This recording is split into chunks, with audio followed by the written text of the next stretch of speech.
future of F1 and its drivers market rests on one man's shoulders. And that man, I reckon, is Alex Albon. Wait, really? Alex Albon? The guy who got dropped in 2020 from Red Bull and had to settle for Williams because Christian Horner loaned him out on the grounds that he was probably too nice for Red Bull? No, I'm not kidding. Red Bull reckoned that Alex was probably too nice for the top team's tenure. But that same thing could be his best asset when it comes to Williams. And honestly, Alex Albon didn't really seem like a Red Bull driver to me when you stack him up against Max Verstappen. He didn't seem to have that have-a-go-hero attitude that Red Bull seemed to personify and crave for. The whole idea that it really doesn't matter if you crash out if you're trying to go for a really cool overtake or trying to get position. So long as you gave it a go in the eyes of Christian Horner, that was enough. So with 2/3 of the current grid having contracts that are expiring at the end of next season, we could have one of the silliest seasons that ever sillied. I feel like Alex Albon's decision about where he goes or where he does not go could make all the difference about where everybody else goes. Go back to 2021 and you saw a very wistful and morose figure in the Red Bull garage, the reserve driver, who had to vacate his seat and didn't even get the same opportunity that the likes of Pierre Gasly got in 2019 in getting a second chance at the junior team and going from there. I felt really sorry for Alex. Just whenever the camera would turn to him, he'd be just sat there or stood there with headphones, just watching on as Sergio Perez and Max Verstappen were going about their business in that very monumental season, and just going, oh, that could have been me. The Imola Grand Prix of that previous year, that was kind of the death knell of his time at Red Bull. It was just not a good look. All he could do that year was just wait for an opportunity. And of course do a little bit of DTM on the side, and he was pretty successful there. He did get a win and quite a few podiums, so he was pretty good. And the idea of seeing a Red Bull-backed team with a Ferrari car, that did take me back to the old days when Ferrari did power the Toro Rosso team. But in all honesty, it just simply wasn't F1. Fast forward to 2022, and Helmut Marko's 2020 musings of loaning Alex out perhaps to a desperate team came true. When Williams came a-knocking, they were left without a team leader when George finally went to Mercedes and Alex got the call up to go to Oxfordshire. But not before Toto made a little bit of a song and dance about the matter, considering that it's a Red Bull-backed driver driving for a team that is powered by a Mercedes engine. They got to think about their IP.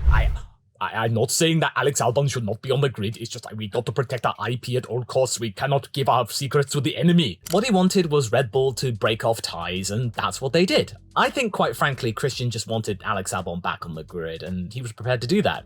But why did he have that Red Bull logo on his helmet? Well, he still had a lingering tenure with the tie side of the business, so he was sponsored by the drinks company, but then the following year, that expired, and then he just had his logo on the side. Of course, as soon as Horner acquiesced to Toto's demands, he was all sunshine and rainbows and being really happy about Alex being there. But why would Toto get so serious about all of this? Well, this was back in the period of Williams' history, where Toto was able to push his weight a little bit more.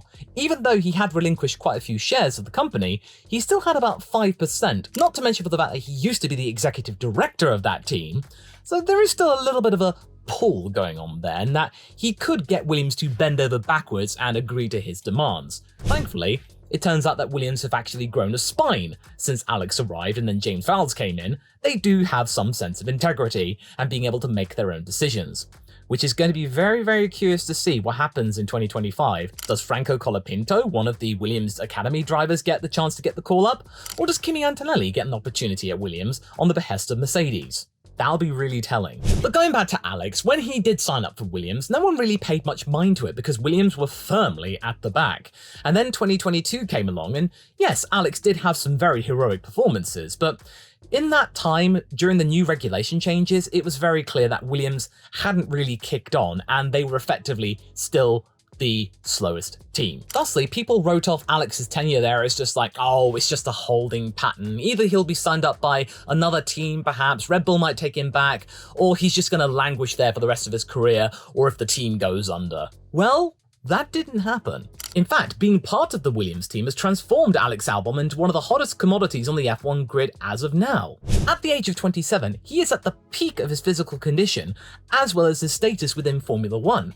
He's right up there with the likes of Max Verstappen and Charles Leclerc in terms of being a really interesting commodity whose movement within the Formula 1 grid could make a huge difference about where everyone else goes and what happens to certain teams. And that whole too nice thing that Horner was alluding to about Alex, I think that's become a positive boon when it comes to the likes of Williams. They just seem like a paragon team to me. And Alex Albon being their lead driver, it's the perfect embodiment of the move that they are trying to go for. It's a team on the up. The optimistic team. It's the real underdog team that McLaren used to be back in 2019. And back when Williams, they weren't really underdogs, they just looked sad. There's a story behind Alex's return and redefinition. One of the few instances in modern F1 where a driver can return to the grid and be reborn as a capable leader and somebody who can provide a team with a sense of purpose and direction. The team has a new sense of confidence that they have been lacking the last few years, and that confidence is infectious across the entire world of Formula One. I'm starting to get the feeling that many people across the grid, up and down, are going to be looking at that team and going like, I might want to work for those people. Those at junior personnel at some of the bigger teams might want to look downwards and maybe go for an opportunity at a senior position with maybe a better salary. The brain drain is real up there, and that brain drain could easily trickle down to the smaller teams. Williams being a very big beneficiary from the likes of Pat Fry, their new technical director. The reason why he went to Williams is because, well, they have direction, they have an aim, they have a desire to win again where Alpine, where he used to work, didn't. They're going through their own little crisis at the moment. Alex Albon is the main catalyst of all of that, and it just makes no sense about, in my opinion, why he would want to leave, because he's got everything that he wants. At the same time, Alex is a more agreeable person. You feel like any teammate of Alex Albon, he's got your back. He's willing to support you. He's there to show you the ropes, which is what we saw with Valtteri Bottas with Zhou Guanyu in 2022. There were so many moments where Bottas was giving Zhou tips and Zhou took them on board, and he did improve over the season. Because Zhou, he didn't really make all that many mistakes in that debut season, and you got to thank Valtteri for that. Alex is more of the same, and that just fits with the new Williams brand and the new Williams image. In my opinion, Alex, at the end of next year, should stay for another 2 years. See how 2026 pans out, and then maybe go from there. Because I think a lot of drivers are probably going to either give 1 or 2 year extensions. See how the first year of the new regulations go, and then maybe switch things up and whatnot. But I think in all of that, I think Williams should be paying him a little bit more. That rumoured $3 million a year contract that he got, I think that's a little bit small, considering that Alex has effectively earned them 10 times that by scoring nearly all of their points and getting them P7 in the Constructors. But then again, you want to be at a team where it's constantly on the up. But when you hear rumours that James Vowles is possibly looking to sacrifice the 2024 season and then look to 2025 instead, that's a little bit of a lead balloon in a way. It's kind of like what Haas did in 2021, sacrificing the entire season, going into 2022 with these new regulations or this new type of car, and then seeing what happens. What Honda did in 2008, sacrificed that season, and look what happened with Brawn in 2009.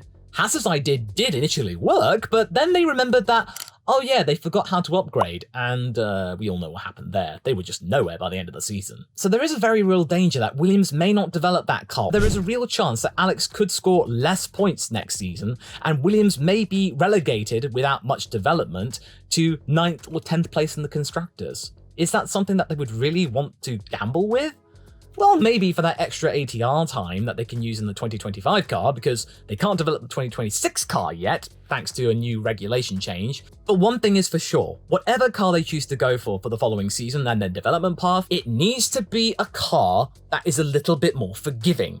Not necessarily fast only in a straight line. It needs to be less sensitive in the corners, and therefore their drivers don't make silly mistakes where they bin it or they lose time. Something we've seen from both drivers, not just Logan Sargent. Alex made his own fair share of mistakes too, and that led to Williams having a repair bill of an estimated $7 million.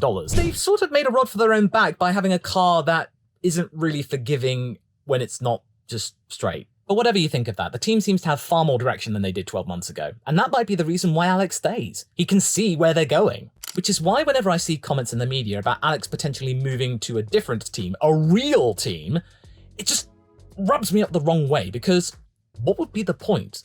What would he gain in the long term? For the sake of debate, supposing in silly season he decides to go to a different team, he feels like he's done enough at Williams, where would he go? Back to Red Bull? Whilst Marco and Horner, as well as many senior Red Bull figures, view him with aplomb, considering how vocal Alex has been about being Max's teammate and how it was a tough act to follow and having to adapt to his driving style, why would he purposefully put himself back in that mix? Would he want to be proving a point? Be slightly closer perhaps? Vindicate himself that Red Bull were wrong to push him out in 2020? They should have given him a little bit more time to develop? Well, that is certainly a very good point, and if he did turn out to have improved quite a lot since then, it would be a very nice poetic story, but I don't really see Alex going through all of that aggravation again, because he would be going from a team where he knows that he's the leader, going back to a team where he fully knows also that he wouldn't be the leader. Would he want to maybe look to the long term and just wait out the clock, see what Max Verstappen does with his career? Does he quit early? Does he retire in 2028? If he did wait out the clock, then he would be in the prime position to become the new Red Bull team leader and then move the direction in his way of thinking.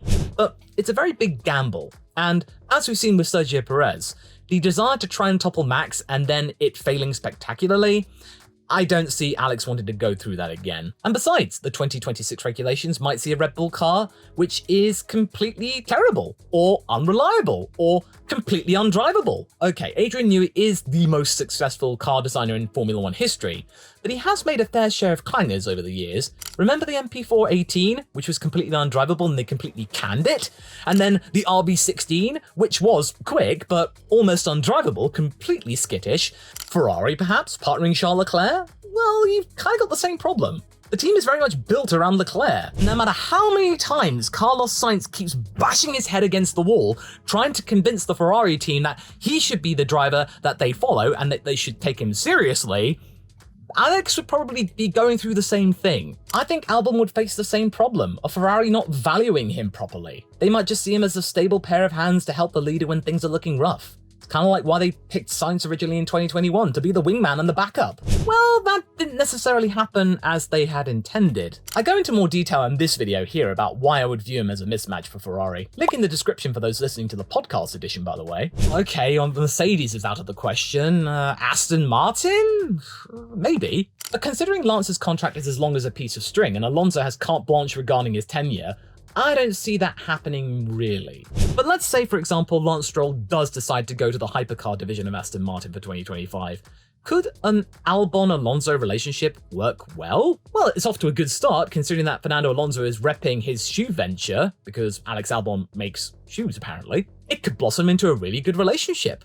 And besides, I think Alex Albon's experience with Max Verstappen could benefit him in the long run with Fernando Alonso as a teammate, because of course, Max Verstappen is a teammate killer, yes he is, but Fernando Alonso, he's the OG teammate killer. He can devastate a driver's career sometimes without even trying, like we saw for the most part in 2023 with Lance Stroll. He wasn't even trying to get him down, he just did it. But I feel like Albon would be more better suited to be aware about what Alonso is doing. And I think Fernando would also respect Albon and where he's come from, what he's been able to go through, and of course rise above it. So I think they could work together. But again, I don't think that he would be the team leader. And if he did try to pull a leadership card too many times, Fernando would rebel. And he would either retire or he would make life difficult, because we have seen that in the past. So that's why I reckon that Albon should just really stay at Williams, because things are going places there. And Alex is the leader at that time, without a doubt. And then take everything that he's learned throughout the course of his career into developing a car, the FW46 hopefully, that's a little bit more forgiving and more compliant at high downforce circuits. Williams need to provide them a car that doesn't simply rely on straight line speed anymore. In the ground effect era, that is far less important. You need to be fast in the corners. If he went to another team, a top tier team at the moment, sure, he would get some short-term gains, consistent points finishes, he would get some podiums, maybe an opportunity for a win perhaps, but in the long term, he would be going up against a whole big set of issues. The fact that Leclerc and Verstappen, they are the team leaders of that team, and no one's really going to change their minds unless they leave and then Alex decides to fill in their shoes. But that is an improbability in my opinion. Those two drivers are there to stay for the foreseeable future. Fernando Alonso, I don't really know. And any other team, it just really doesn't seem to suit. I mean, McLaren, no. They've got Norris and Piastri, they're fine. And any other team, they just don't really seem that concrete. You may be thinking Audi, perhaps. Well, everyone's thinking Audi right now. There are just too many unknowns with that. And Williams, they look really, really solid. They've got their ducks in a row, and Alex is recognizing that. This is the time to really get things rolling, and Alex is recognizing that. What with the extra money from investing in the team's facilities, the car development, and looking toward the future and a second teammate. Yes, of course, a lot of people are thinking that Logan Sargent getting a second season is a foolish decision on James Vowles' part, him being loyal to him to a fault, but is just yet another example of being part of the Williams story, and how I think it's going to be critical, that level of consistency, for their rebuilding efforts for 2024 and beyond. And if you want to find out why I rate this decision to keep Logan so highly, you might want to watch this video next, because you might be convinced as well.